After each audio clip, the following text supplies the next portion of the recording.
So we were discussing about the clinical features of the malaria. Clinical features of the non-severe, which is more common, non-severe malaria are: first is fever. We were discussing about the fever. Okay, fever. Historically, fever were of three types: quotidian, tertian, and quartan. Quotidian means the fever which occurs daily. Tertian means in every 2 day, and quartan means every 3 days. Okay, so historically the fever were quotidian, tertian, and quartan, but nowadays these patterns of the fever are not seen. The fever in the malaria is more irregular. Okay, mainly in the falciparum malaria it is mostly irregular, and the fever ranges from greater than 104 degrees Fahrenheit. Okay, and with fever, tachycardia and delirium may be present. Okay, in the children, the fever can be associated with the febrile convulsion. Okay, and this febrile convulsion in the malaria is mostly common in the falciparum, but it can occur with any types of malaria, but in the children the febrile convulsion is more common with the falciparum malaria. So first is the fever. Okay, second is headache. It is severe. Okay, it is severe. The headache in the malaria is severe, but there is no sign of meningeal irritation. That means the meninges are not irritated. That is, meningeal irritation signs are absent. That means neck stiffness and photophobia is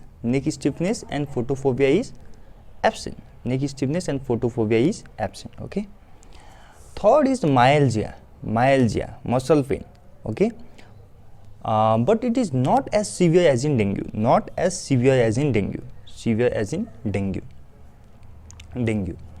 Fourth is muscle tenderness, but the muscles are not as tender as in leptospirosis, and typhus. Muscle tenderness is present, but the muscle tenderness is not as severe as in leptospirosis and the typhus. Okay. Fifth is fatigue, nausea. Okay, vomiting, abdominal discomfort, and abdominal pain or abdominal discomfort, and orthostatic hypotension. These are the features.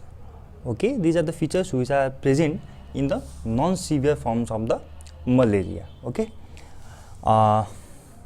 there can be sometimes hepatomegaly and splenomegaly. Okay, sometimes hepatomegaly and splenomegaly, and these are of slight degree. Okay, now coming to the laboratory findings in the non-severe forms of malaria. Laboratory findings, RBC there is anemia. Okay, we can see anemia. What type of anemia we can see? Normocytic normochromic anemia. Okay, RBC we can see normocytic normochromic anemia. Platelet count is slightly decreased, mild thrombocytopenia. Okay, it is only mild thrombocytopenia, and the normal platelet count should raise the suspicion for the malaria. Okay, if the platelet count is normal, then we have to think that whether it is malaria or not. Should raise the suspicion of the malaria. Okay, that means the there is mild thrombocytopenia, but the platelet count must decrease. Okay, raise the suspicion of malaria. Okay. And other laboratory findings like WBCs are mostly normal in these cases. Okay, and the the markers of the acute inflammation like ESR, CRP, they are increased. Okay, ESR, CRP are increased, but the bone creatinine, electrolytes, and urine analysis, all of these are normal. Okay. In non-severe form of malaria, only one type of clotting factor can be deficient, that is antithrombin 3. Okay, antithrombin 3 can decrease. Okay, all are normal in these cases. Okay. Now coming to the severe form of the malaria. Severe form of the malaria is mostly caused by falciparum malaria. So severe falciparum malaria. Okay. Severe falciparum malaria can also be categorized into the uncomplicated falciparum malaria, uncomplicated and complicated falciparum malaria. Okay. Uncomplicated falciparum malaria are the malaria in which the patient can first stand or sit unaided. Okay, stand or sit unaided. That means the patient can stand and sit without any help. Okay, and second, can swallow the medicine and food. Okay, can swallow the medicines and food. Then we call these types of malaria uncomplicated falciparum malaria. Okay, and mortality in this case is less than 0.1%. Mortality is low in this case. Okay, complicated falciparum malaria means when any vital organ dysfunction occurs. Okay, organ dysfunction occurs, or total proportion of erythrocyte. The total proportion of erythrocyte increased by greater than 2%. Okay, if the infected erythrocytes are greater than 2%, or there is a vital organ dysfunction, then we call this type of malaria complicated falciparum malaria. And in this type of malaria, the mortality increases steeply. That means there is high mortality in this type of malaria. Okay, and the mortality will depends on immunity of the host. Okay, if the host is more immune, then the mortality is less. If the hosts are immunocompromised, then the mortality is high in this case. Okay, so now we will see the manifestation of the severe falciparum. What are the manifestations of the severe falciparum malaria? Okay.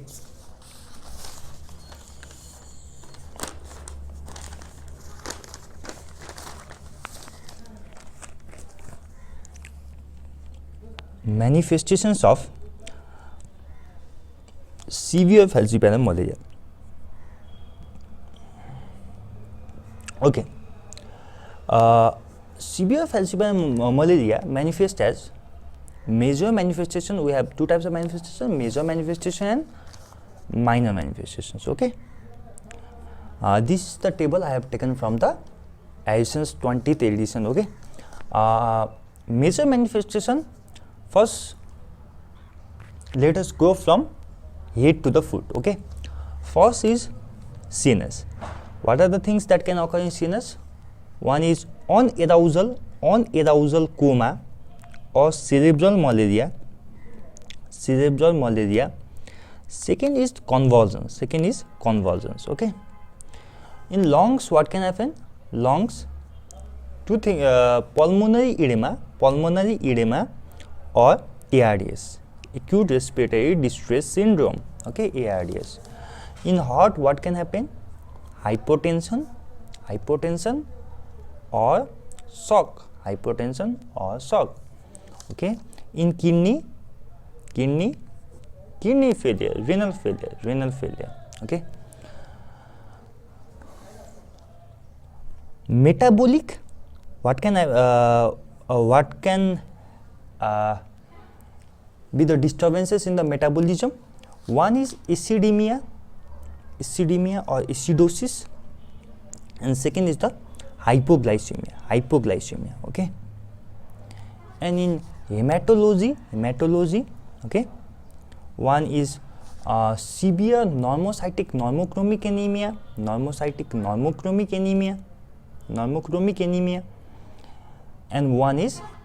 and other is the bleeding or the DIC, disseminated intravascular coagulation. What are the minor manifestations? Minor manifestation can be hemoglobinuria, because hemoglobin is so much present in the blood due to the breakdown of RBC. Extreme weakness, okay. Hyperparasitemia, because the parasites are so much present in the peripheral blood, okay, so there can occur hyperparasitemia. And jaundice, okay. Now we will go into the details of the all these severe manifestations of the malaria, okay. We have to remember the fact that in children,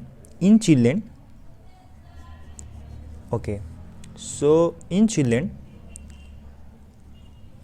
hack is more common, okay. Children hack is more common means in children hypoglycemia is more common, okay. Acidosis is more common, or acidemia, okay, anemia and convulsions, okay. So in children hack is more common, that is hypoglycemia, acidosis or acidemia, anemia and convulsions are more common, okay. In the pregnant women, pulmonary edema is more common. Why? Because in the pregnancy there is already so much of fluid, so it can easily lead to the pulmonary edema. Pulmonary edema is more common. Pulmonary edema, renal failure, jaundice and hypoglycemia is more common. So what we can see is these four features are more common in children, these four features are more common in pregnant women, okay. They contrast each other, okay. In adults, in non-pregnant adults, these three are more common. Pulmonary edema, renal failure and jaundice are more common. Now we will go to the details of all the major manifestations, okay. First is the cerebral malaria, okay. Cerebral malaria. One fact, that is HLA-BW53 and haplotypes bearing DRW13O02 antigen and R111 gene are protected from the cerebral malaria, okay.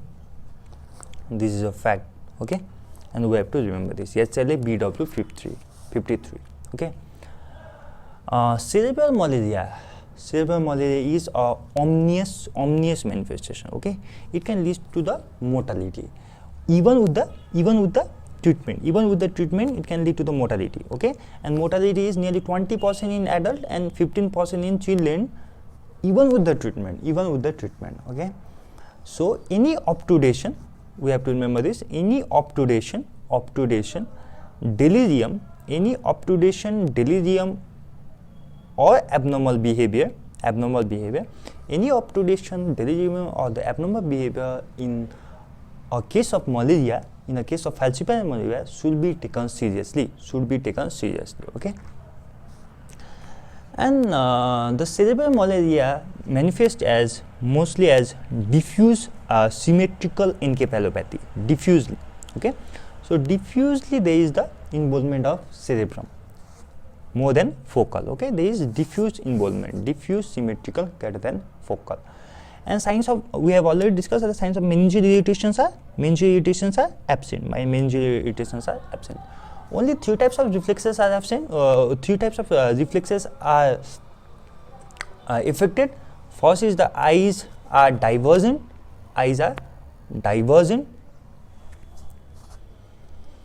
Eyes are divergent, bruxism and Pout reflex. Okay, eyes are divergent, bruxism and Pout reflex are common. Okay, other primitive reflex are absent. Okay, and corneal reflex is mostly preserved.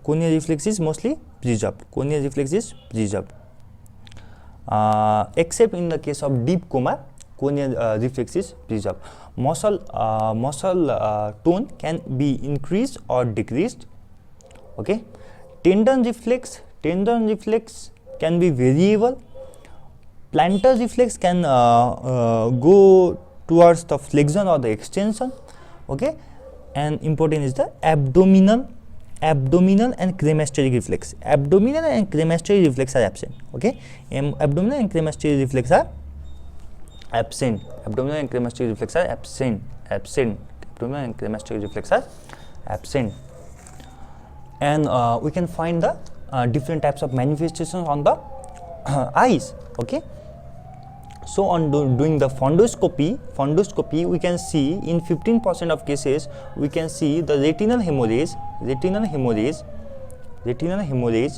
and pupillary dilation. Okay, and other various manifestations can also occur in the eyes, like retinal opacification, papilledema, cotton wool spots, okay, and so on. And the convulsions are more common in the children. Okay, C for children, more common in the children than in the adults. Okay, convulsion. And what type of convulsions there occurs? The tonic clonic eye movement, or hypersalivation, tonic clonic eye movement or even hypersalivation. Okay, neurological sequelae is also more common in the children. Okay, after the cerebral malaria, neurological sequelae can also occur in the more commonly in the children than in the adults. Okay, if the cerebral malaria is especially associated with the hypoglycemia or deep coma or severe anemia or repeated seizures, then the neurological sequelae are more common in these types of children. Okay, but these neurological sequelae mostly resolve within the 6 months. But some of the neurological sequelae can persist. Okay, nearly 10% have persistent language deficit. Okay, and what are the neurological sequelae that can persist? Like learning and planning, and executive functions. Okay, executive functions, attention, memory, and non-verbal functioning.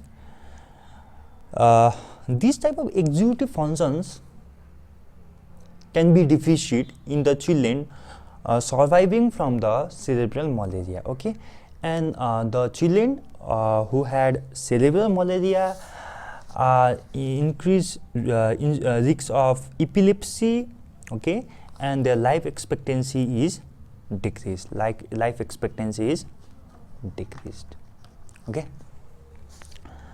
Okay, now second important manifestation of the severe form of the falciparum malaria is the hypoglycemia. Okay, why does the hypoglycemia occurs? Hypoglycemia is glucose level is less in the circulation. Why does it occurs? Because of the two factors. Okay, one is glucose is not being produced. Okay, glucose cannot be produced. Why glucose is not being produced? Because there is a failure of hepatic gluconeogenesis. So liver cannot produce the glucose. Okay, glucose, liver cannot produce the glucose, so glucose level is low. First thing. Second is the utilization of glucose by host, and to some extent by the parasites. Okay, so these two factors lead to the hypoglycemia. For the quinine which is used in the treatment of the malaria can further precipitate the hypoglycemia. Okay, because quinine they stimulate the insulin secretion. So when they stimulate the insulin secretion, insulin is more in the circulation, so it will lead to the so the glucose in the circulation will enter into the tissues. Okay, and there is more hypoglycemia. Okay, and in severe disease, the clinical diagnosis of hypoglycemia is very difficult. Okay, hypoglycemia mostly manifests with the sweating and all the features of the adrenergic drive. Okay, but in this case we are confused whether the all the manifestations are due to the hypoglycemia or it is due to the simply the malaria. Okay, so it is very difficult. Neurological impairment caused by the hypoglycemia cannot be distinguished from that caused by the malaria. Okay, and hypoglycemia is a poor prognostic factor, and we have already discussed that the hypoglycemia is more common in HAC is more common in first is children and second is pregnancy. Okay,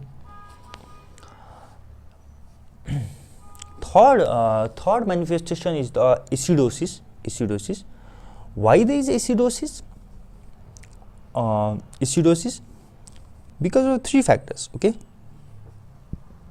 first is the acids are produced, and second is acids are not excreted. Okay, so how acid is produced?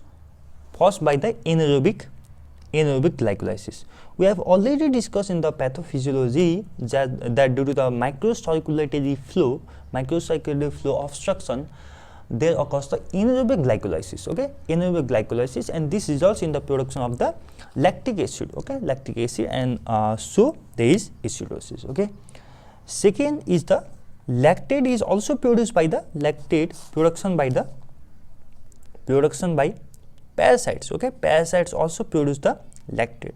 And third is the lactate are not being excreted. Okay, this is the failure due to the failure of hepatic and renal lactate clearance. Okay, liver and the kidneys are not able to clear the lactate, so there occurs the acidosis. Okay, and what type of acids are increased?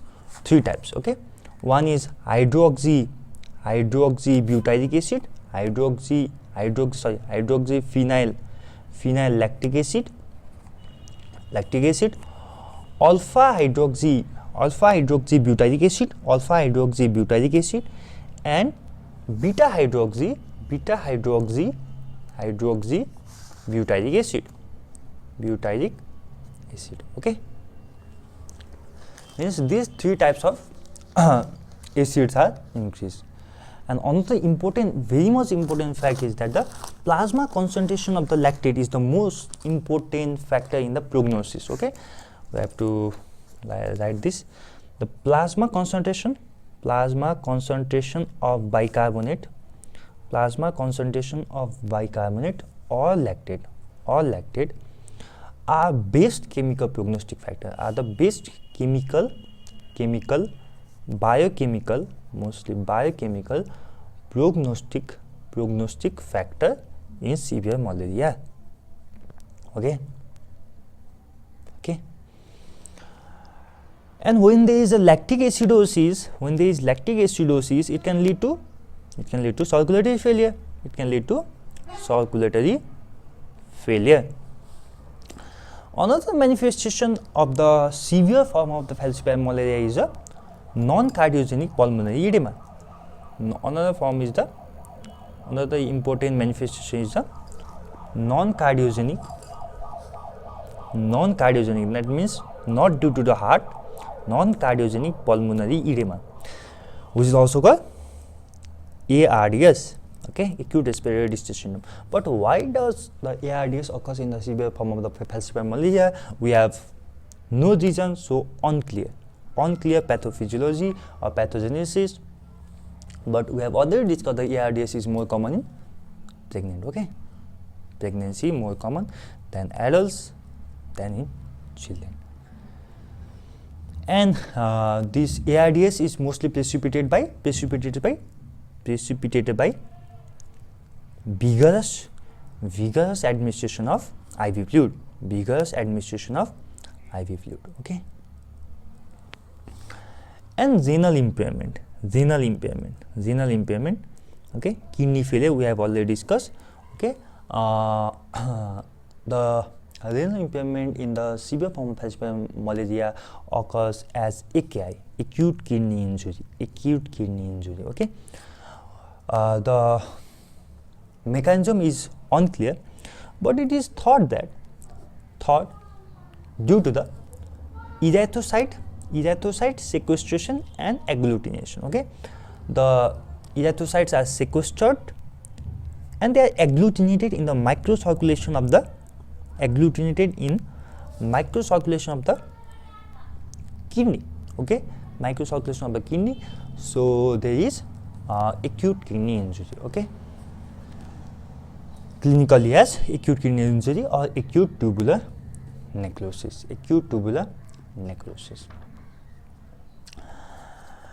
Another manifestation is a hematological manifestation. Yes, hematological manifestation is anemia, okay. What type of anemia? Normocytic normochromic anemia. Why does anemia occur? Due to three factors, okay.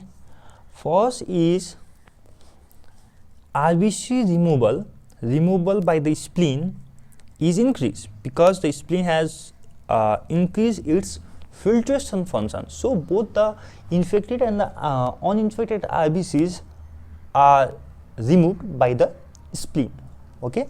And second is RBC destruction. RBC is further destructed at cystogony, okay, And third is, although if there was only the RBC destruction and the erythropoiesis was normal, then the RBC concentration would be normal, but there is also ineffective erythropoiesis,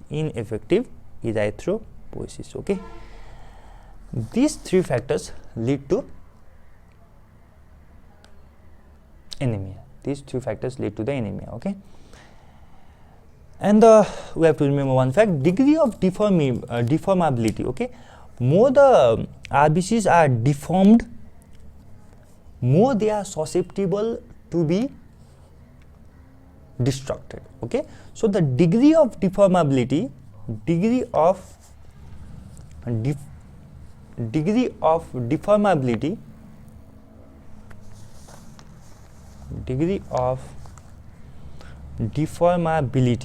okay, correlates with prognosis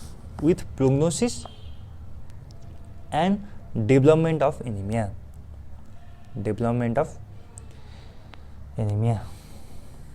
Okay, so sometimes there is acute hemolytic anemia with massive hemoglobin urea, and we call this the black water fever. Okay,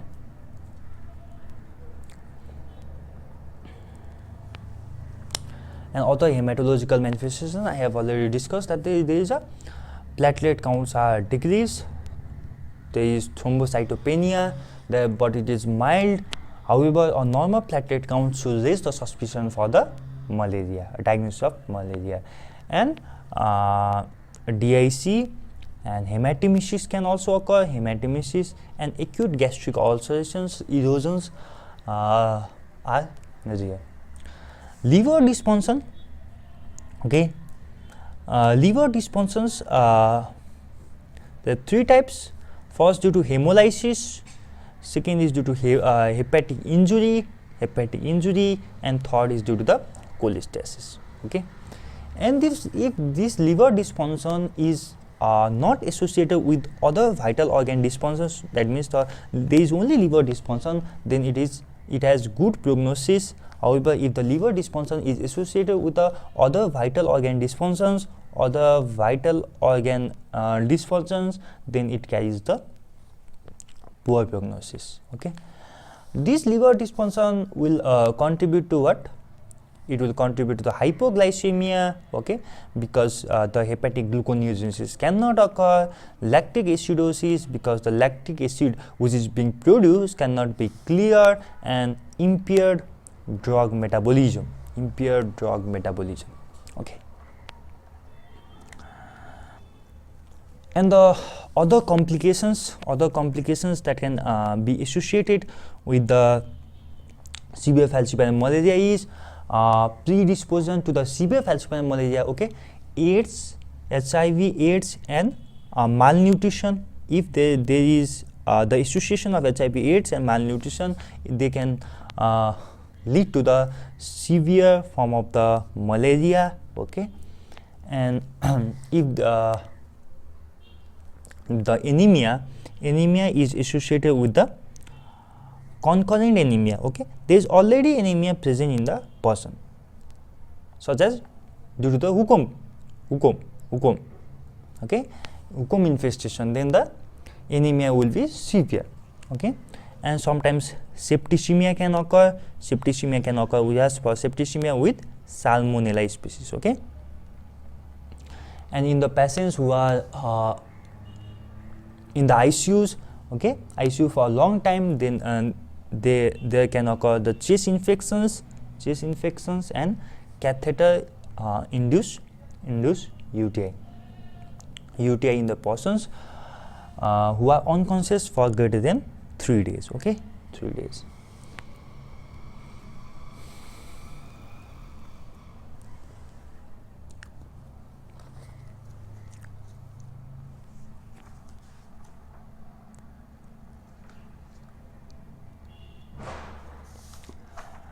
And